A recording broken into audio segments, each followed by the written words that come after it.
চলুন আমরা একটু দেখি সূরা নিসা আয়াত নম্বর 85।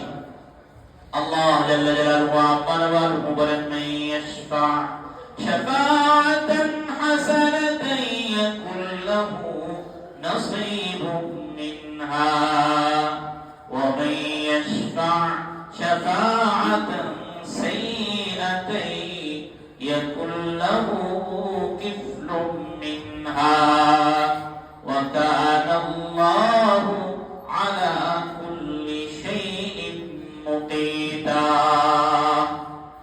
কান খাড়া করে শুনবেন, আল্লাহ জাল্লা জালালুহু আম্মা নাওয়ালহু বলেন, মান ইয়াশফা শাফাআতান হাসানাতান, যে কোনো ভালো কাজে সুপারিশ করবে, ইয়াকুল লাহু নাসীবুম মিনহা, সে ওই ভালো কাজের সওয়াবের অংশ পাবে। কার পক্ষ থেকে?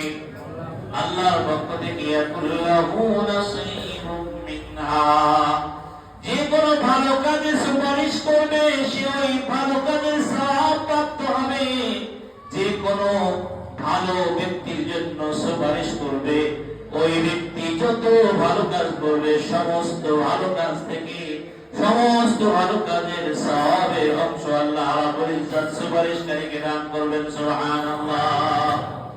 ওয়া মান ইয়াশফা শাফাআতান সাইয়্যাতান ইয়াকুল লাহু কিফলুম মিনহা, আর যে ব্যক্তি মন্দ কাজে সুপারিশ করবে, মন্দ কাজ যে করে মন্দ ব্যক্তিকে সুপারিশ করবে, আল্লাহ রাব্বুল ইজ্জত বলেন, ইয়াকুল লাহু কিফলুম মিনহা,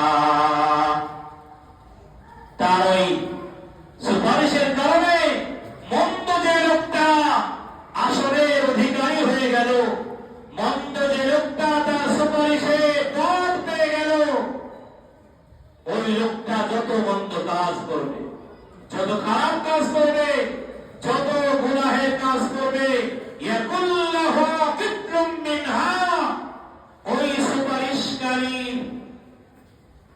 সুপারিশের কারণে সকল গুনাহ অংশ তার নামায় আমালে লিপিবদ্ধ হবে। ওই গুনাহের ভার তার ঘাড়ে নিতে হবে। আউযু বিল্লাহ।